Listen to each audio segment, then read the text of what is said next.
क्या है मौजूदा सैलरी स्ट्रक्चर? आइए जानते हैं। बेसिक सैलरी ग्रॉस की 30 से 50% तक होती है। नए नियम के मुताबिक हर कंपनी को सैलरी स्ट्रक्चर में बदलाव करना होगा ताकि बेसिक सैलरी सीटीसी का 50% हो जाए और बाकी के सब अलाउंस बची हुई 50% सैलरी में रहे।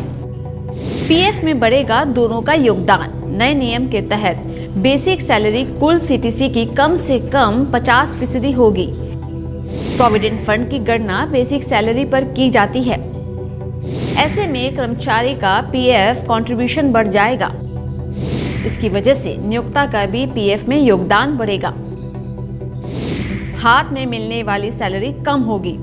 नए वेज रूल के तहत पीएफ में कंट्रीब्यूशन बढ़ जाएगा, जिनकी वजह से इन हैंड सैलरी में कमी आ जाएगी।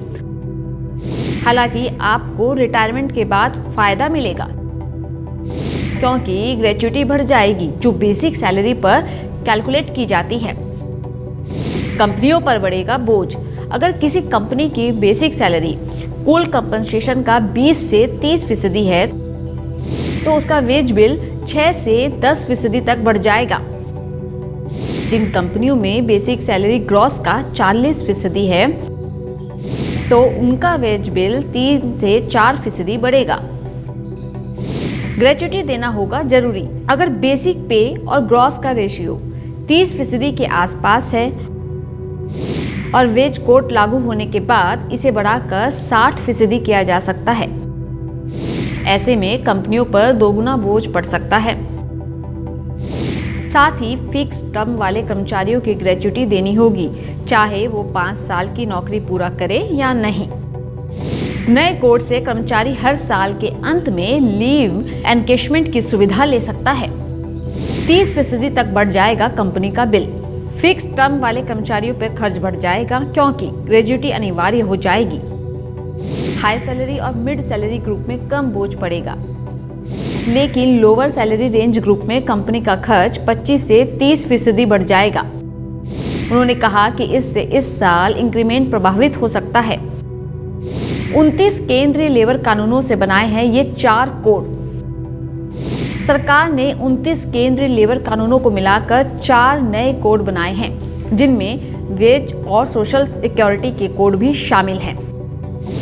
लेबर कोड्स में कुछ नए कॉन्सेप्ट लाए गए हैं, लेकिन सबसे बड़ा बदलाव यह है कि वेज की परिभाषा का विस्तार किया गया है।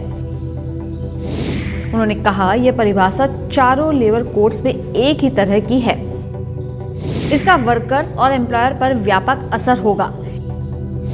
इससे कर्मचारी के हाथ में आने वाली सैलरी पर भारी असर हो सकता है। जानिए वेतन की नई परिभाषा क्या है। नए कोड्स में बेसिक पे, डीए, रिटेनिंग और स्पेशल भत्तों को वेतन में शामिल किया गया है। HRA, conveyance, bonus, overtime allowance और कमीशंस को इससे बाहर रखा गया है। नए नियम के तहत तमाम भत्ते कुल सैलरी के 50% से अधिक नहीं हो सकते हैं। अगर यह 50% से अधिक होते हैं तो ज्यादा राशि को वेज का हिस्सा माना जाएगा। Team local vocal.